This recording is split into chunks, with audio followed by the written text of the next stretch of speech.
So let's read the question.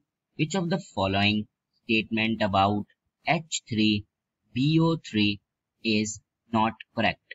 तो हमें पूछा है इन चारों स्टेटमेंट्स में से कौन सी ऐसी स्टेटमेंट है जो H3BO3 के लिए सही नहीं है। तो फर्स्ट की कॉन्सेप्ट क्या है इस क्वेश्चन का, पहले तो हमें पता होना चाहिए कि H3BO3 होता क्या है और इसका स्ट्रक्चर क्या होता है। देखो H3BO3 हम बोलते हैं बोरिक एसिड को, ओके। और अगर हम इसका स्ट्रक्चर देखें तो बोरोन के साथ 3 OH ग्रुप इस तरीके से जुड़े होते हैं। तो देखो, और दूसरी बात जो हमें पता होना जरूरी है कि बोरेक्स क्या होता है। देखो बोरेक्स का अगर हम फॉर्मूला देखें तो क्या होता है Na2B4O7 10 वाटर मॉलिक्यूल, ठीक है, ये होता है हमारा बोरेक्स। हम देखेंगे आगे बोरेक्स हमें यूज होगा इस क्वेश्चन में। तो अगर हम अपनी चारों स्टेटमेंट्स चेक करें बारी बारी तो हम देखते हैं हमारी फर्स्ट स्टेटमेंट क्या है यहाँ पे, it has a layered structure in which planar BO3 units are joined by hydrogen bonds. तो देखो होता क्या है, जैसे हमारे पास ये ऑक्सीजन और हाइड्रोजन 3 मॉलिक्यूल जुड़े हुए हैं इसके साथ, ओके। तो अगर हमारे पास एक और आ जाए और अगर हम उसमें भी देखें ऑक्सीजन हाइड्रोजन और यहाँ पे एक ऑक्सीजन और हाइड्रोजन, तो हाइड्रोजन बॉन्डिंग क्या होती है, हाइड्रोजन बॉन्डिंग होती है जब हमारा हाइड्रोजन जो होता है दोनों साइड से किसी इलेक्ट्रोनेगेटिव एटम से जुड़ा होता है, जैसे जो हाइड्रोजन से ज्यादा इलेक्ट्रोनेगेटिव हो, जैसे कि ये है, यहाँ पे ऑक्सीजन भी हाइड्रोजन से ज्यादा इलेक्ट्रोनेगेटिव है और फ्लोरीन भी, तो ये एक हाइड्रोजन बॉन्डिंग है, ठीक है। अगर हम यहाँ पे देखें तो कैसे अटैच होता है, जैसे ये हमारा हाइड्रोजन है, ये इस ऑक्सीजन से कनेक्ट कर जाएगा, तो ये देखो दोनों तरफ ऑक्सीजन आ गया, ये हाइड्रोजन बॉन्डिंग आ गई। अगर हम इस ऑक्सीजन का देखें तो ये ऑक्सीजन जब इस हाइड्रोजन से जुड़ जाएगा इस तरीके से, तो ये भी हमारी एक तरह से हाइड्रोजन बॉन्डिंग हो गई, ठीक है। यहीं पे ये ऑक्सीजन है जो, अगर हम इस ऑक्सीजन को ये हाइड्रोजन से जोड़ दें तो ये देखो ये भी हमारी हाइड्रोजन बॉन्डिंग हो गई। तो इस तरह से ये हाइड्रोजन बॉन्डिंग से जुड़ा होता है आपस में। तो देखो फर्स्ट स्टेटमेंट तो हमारी सही होगी, it has a layer structure in which BO3 units are joined by hydrogen bonds, तो ट्रू है, हमें तो नॉट करेक्ट पूछा है तो ये ऑप्शन नहीं है हमारा। It does not act as proton donor but act as a Lewis acid by accepting hydroxyl ion. तो देखो अब अगर हम इसको देखें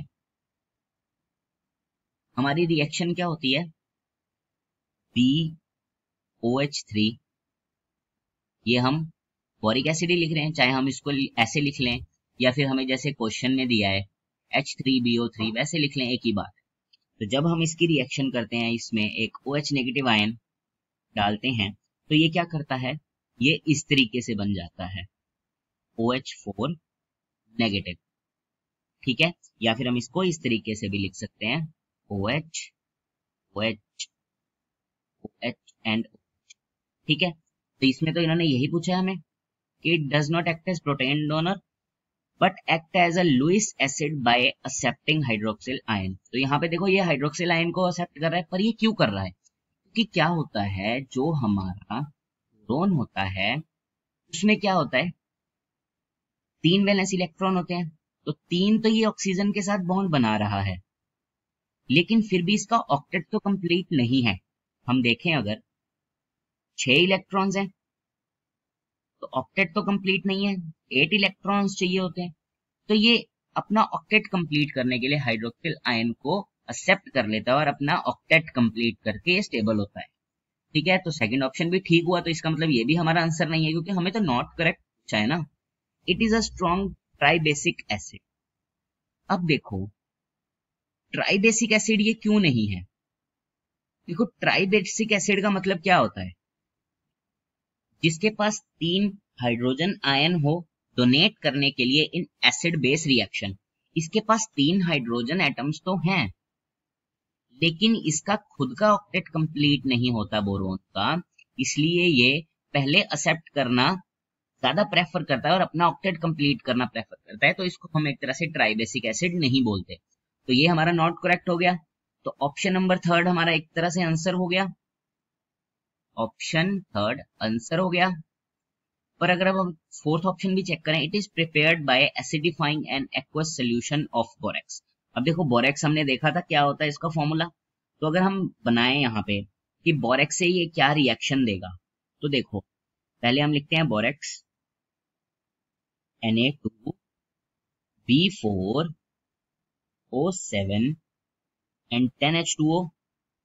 जब हम इसके साथ रिएक्ट करते हैं एसिड का, तो हमें क्या मिलता है 4BOH3 जो का हमारा बोरिक एसिड है, साथ में मिलता है हमें 2NaCl प्लस 5H2O। ठीक है, तो हमने ये रिएक्शन देख ली, तो ये वाला ऑप्शन भी हमारा सही हो गया ना, it is prepared by acidifying an aqueous solution of borax. और बिल्कुल सही बात है, जब हमारे पास ये रिएक्शन हमने देखी, तो हमने जब इसको एसिडिफाई किया तो हमारे पास 4 मॉलिक्यूल्स आ गए बोरिक एसिड के, तो ये ऑप्शन भी हमारा ठीक है, तो मतलब ये भी नहीं है। तो देखो इस क्वेश्चन में हमने क्या क्या सीखा। पहली बात तो हमने सीखा कि ये ट्राइबेसिक एसिड नहीं होता। क्यों नहीं होता? क्योंकि इसके पास अपना ही ऑक्टेट कंप्लीट नहीं होता, तो ये पहले एक्सेप्ट करता है। जैसे हाइड्रोक्सिल आयन की हमने एग्जांपल देखी है यहाँ पे, कि ये हाइड्रोक्सिल आयन को जब हम डालते हैं तो ये एक्सेप्ट करके ये बनाता है, तो ये ट्राइबेसिक एसिड नहीं है, तो हमारा थर्ड ऑप्शन ठीक हो गया आंसर। और बाकी हमने क्या देखा, बोरेक्स का फॉर्मूला हमने सीखा कि जो हमारा ये हाइड्रोजन बॉन्डिंग क्या होती है और ये कैसे शो करता है कि दोनों तरफ इलेक्ट्रोनेगेटिव एटम्स होने चाहिए। और हमने जब बोरेक्स के साथ उसकी रिएक्शन देखी कि इसकी कैसे प्रेपरेशन होती है। तो ठीक है, I hope you understand it well. Best of luck.